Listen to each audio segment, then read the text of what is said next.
Greetings, good people. Thanks for clicking on the video. Okay, we are on episode number 15, third season of the great value version of Girlfriends, aka Sistas. All right, so basically picking up where they terribly left off last episode. You see Karen and Aaron. They really are annoying, okay? They're absolutely corny. Karen has been annoying to me since season 1, and she's continuing on the tradition of her being annoying, okay? Now, she called Aaron Zach's name, right? While they were passionately kissing on the couch after watching a boring movie. She says, "Oh, Zach." And Aaron asks the stupid question that seems to be a recurring theme in these Tyler Perry scripted television shows. Were you thinking about Zach? This is what Aaron asks the woman who just called him Zach. What does Karen say? No. Horrible. So Aaron claims that his love for Karen is deep, and he wants her to talk to Zach and iron things out. And he tells her not to call him a minute sooner. You know, this is so cheesy. I'm like, you catch Karen having relations with her ex, Zach, in her office at her salon, right? Aaron catches them, right? She calls you by his name in the heat of the moment, and your love for her is deep. Let me tell you something. Aaron better have something cryptic up his sleeve. This storyline is drier than turkey meat, and I'm bored, okay? So Karen and her angry behind arrives at work at her empty salon, right? And I just want to know, why is Pam, her receptionist, assistant, whatever she is, why is she still employed if business is slow? Okay, she's giving Karen too much lip. She is so aggravating. Anyway, Karen, she is blowing up Zach's phone, leaving him messages telling him to call her back. Now, why? Why should he return your call, you miserable bat? You know, you really are toxic. Tyler Perry is writing her character as a toxic woman since season 1, you know, but you know who's his pride and joy? Andy, right? She can do no wrong, right? Anyway, I just feel like Karen needs to leave Zach alone. You know, your salon is hanging on by a thread, and you're selfish behind you bothering Zach, who told you that he was moving on with Fatima. He told you that. So she blowing up his phone and leaving him messages with attitude. Look at her face, like, you better call me back. I know you saw me calling you last night. Zach, get a restraining order. I know crazy when I see it, okay? Speaking of Zach is ignoring Karen's messages because he is happy with his boo, Fatima, okay? I like Fatima's character. Sometimes she can be a little bit too much up Andy's behind, but, you know, it's something different. I like her, right? So Zach, he wants to, you know, live with, and he wants to build with Fatima. You know, Fatima, she's hesitant about Zach moving so fast. Now, I don't blame Fatima for being hesitant. You know, use your cat eye, Fatima. Use your cat eye. But Zach, he feels he's ready to move on. You know, he's been with Karen long enough. He's made enough mistakes. He knows what he does not want.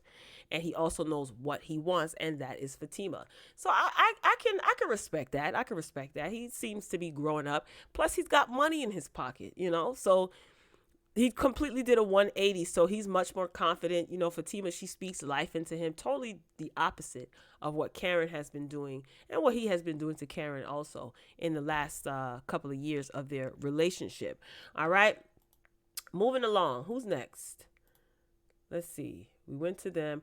Let me tell you, the only reason why I am talking about them is because Danny says something that was absolutely positively dumb. I know she says something dumb every week, but this was ridiculous. So Preston, right? AKA Rodeo, he is leaving for work, right? And Danny doesn't want him to go. Now, she doesn't want him to leave after just telling this man that she needs her space, right? This is the same thing that she's been telling him since season 1. I need my space. You all up on me. Then he leaves. He doesn't answer her phone calls. She starts stressing out. She starts complaining. Then he comes back, and it's the same thing over and over again, right? He says to her, you know, that he has to go and tend to his cows. And Danny responds saying, "You got a heifer right here." I was like, wait, what? A heifer is a female cow, ladies and gentlemen, for those who are not aware. It's okay. Okay, we educate over here. You know, no need to be ashamed, right? Danny says, I repeat, you got a heifer right here. This is the same Danny that got pissed at Preston for calling her gal. She calls herself a heifer. Tyler, did you write this, Tyler? Right up your alley. Problematic. Moving along to Karen again. So her thirsty behind is sitting in her empty salon, and she decides to call Andy at work and ask her if Fatima and Zach are still seeing each other. See, Karen is getting desperate now, and she's getting testy with everybody because she's not getting what she wants. Toxic. Red flag. Okay. So Andy says that she doesn't want to get in the middle of the drama, and she says that Fatima looked out for her and she saved her behind when everybody turned their back on her at the firm, and she's responsible for her getting a settlement or what have you. So she ain't saying nothing. She is remaining tight-lipped. Okay, Karen, she ends up getting mad at Andy and reminds her that she has had her back for years and she is her best friend. See, this is where you got it mixed up, Karen. You're not her best friend, Karen. You know, she may be your best friend, right? But you're not hers. Now, I've been said this to Karen since season 1. Andy doesn't care about anything except for usually other people's husbands, maybe, and herself, okay? Andy didn't say that she didn't know, right? When Karen asked her, she said that she doesn't want to be involved. See, now Andy wants to be Miss Goody Two-Shoes, huh? I thought you liked being in other people's relationships, especially their marriages. Andy, home wrecker. Speaking of Andy, the home wrecker. The lawyer man, what's his name? Robin? I think that's, we're going to call him lawyer man. I think his name is Robin. Anyway, so the lawyer man wants to take Andy out. Of course, everybody lusts after Andy, and then she becomes this damsel in distress, and she becomes the victim.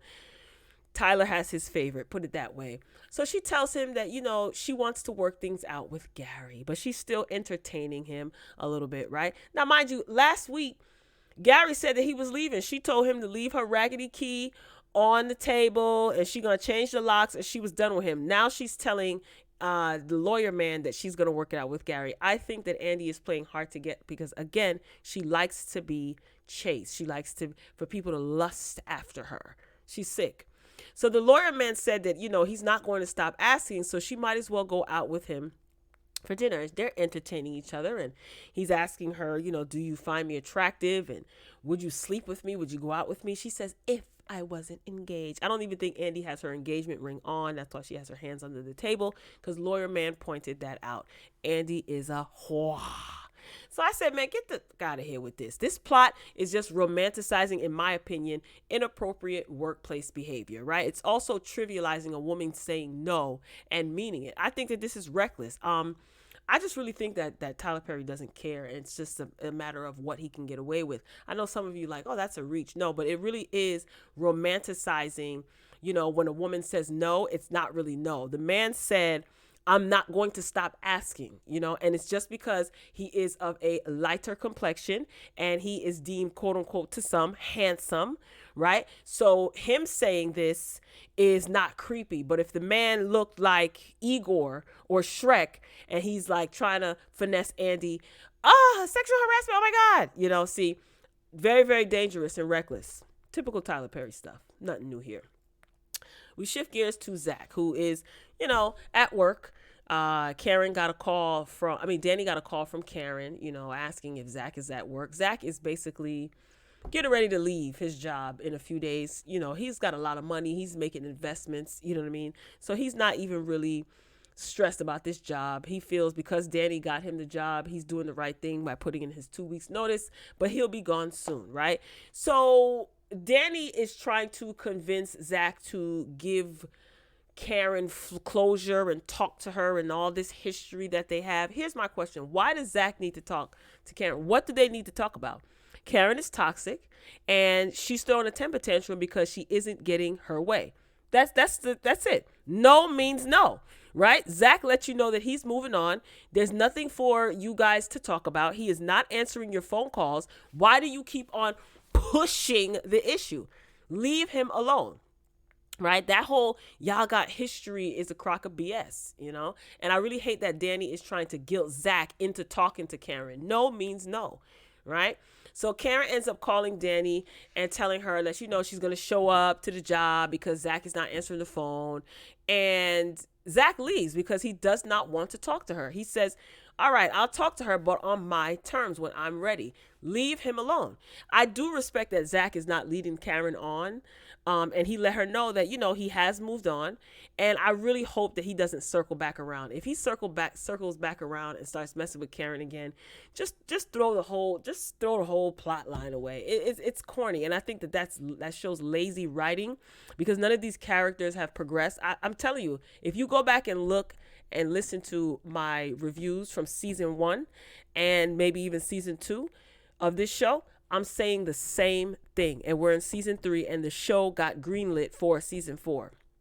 And Tyler Perry claims that he's agreed to hire writers. He said that like a year ago, and here we are. Whatever. I think he wants to shut up the public. But anyway, bottom line is, Zach, I want to see you progress. I want to see Zach's character progress on with Fatima. I don't want to see him circle back around to Karen. I don't. Like, what's the purpose of that?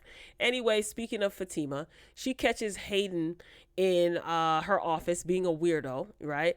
And she's just tired of him. She told him, like, look, stay out of my office. He basically makes it known that he's spying on her. He's listening in on her phone calls. He's a weirdo. He's so creepy and gross, right? So she basically gets fed up. She ends up going into Andy's office and telling Andy, I think that Hayden is listening on my phone calls. And she did mention Zach. She says, you think he listens to my phone calls when I talk to Zach? Even though Fatima said, I'm not supposed to be taking personal phone calls. Oh my God, Andy, you're my boss. Andy is getting too much credit. And I just, where is Jasmine? Can you bring crazy Jasmine back? Anyway. So Andy had the suggestion to, make like she's flirting with Hayden, some stupid childish scheme. Said next time that you're on the phone with one of your homegirls, talk about Hayden, say how good he looks and see if he dresses down and that way you'll know he's listening. You already know he's listening to your phone calls, sis. Why are you taking any advice from Andy? Ew. And then Andy's all in your business. She's going to break down and end up telling Karen what's going on between Zach, Hayden, and Fatima. I really think Andy is going to break down and tell Karen everything that's going on. And Karen probably will use that to her advantage if we get some spicy, storylines in this thing. Otherwise, it's just going to be the same crap over and over again. Anyway, Fatima storms out of her office and she's talking to herself and she's, she calls Hayden a SOB. She runs into Lawyer Man and he tells her, he basically knows that she's frustrated. He asks her if she's okay. And she said, don't worry, he's not going to be working here for long, referring to Hayden because he doesn't really care for Hayden. They had their little back and forth exchange as well a couple of episodes back. So he starts asking Fatima about Andy. Again, inappropriate workplace behavior. So this is going to be very interesting because this Robin guy, this lawyer man, I hope he has something sinister up his sleeve because that's the only thing that's going to make this plot line interesting, right? Who does he work for, right? And then Andy's going to be a victim again. Whatever. We shall see. We shift gears to Maurice, right? He gets a call from Q. This is the same dude that had him and Sabrina held at gunpoint, and he's telling him he's sorry, and Maurice is talking all nice to him because Maurice is trying to find out his location, but it doesn't work. So I don't know the purpose of this scene was stupid because Q over the phone was telling Maurice, hey, can you go with me to turn myself into the authorities? Maurice is asking him where he is. He's not telling him. He says, I gotta go, and hung up. What's the purpose? What was the purpose of that then? Let me tell you something about this tight blue shirt. This tight blue shirt is in rotation. Gary wore this shirt before the mid-season finale at the restaurant when what's her name? Andy and lawyer man Robin were at a restaurant. Zach had this tight shirt on when he showed up to Fatima's house in a suit, and boom, here we are. This shirt is circulating. Is the budget really that tight around there, Tyler? The budget is tight. Why all of these men wearing this tight button-up shirt? Go back to the episodes and look. Gary had this same tight shirt on when he showed up at that restaurant when Andy and the lawyer man were having a drink, a cocktail. How embarrassing. Moving along, the episode is coming to a close, and Zach, he shows up to the house that he thought he put an offer in on, and he thought, it's mine. The deal is going to be closed. And the realtor is there. So he's wondering, what is the realtor doing there? And in true predictable Tyler Perry fashion, guess who shows up? Someone else put in a bid. And it is none other than Hayden Church Shoes Weirdo. Okay.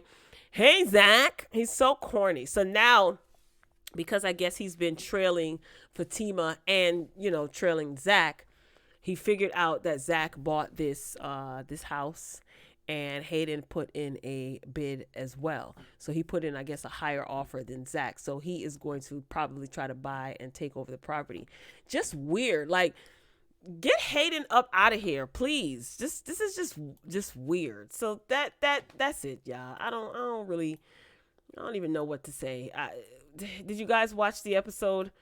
What do you think? Question though. Do you think that what's her name? Do you think that Andy is wrong for not telling Karen if Fatima and Zach are still messing around? Now, again, Andy didn't say that she doesn't know. She said she wants to stay out of it. So why didn't she say, I don't know, don't ask me anything? She says, I don't want to get involved. I'm not telling you anything. So do you think that Andy should tell Karen if Zach and Fatima are still messing around? What do you think? Drop down in the comments if you care and let me know your thoughts. But that's it. Next week is probably going to be a snooze fest, so I'll try to make it as interesting as possible.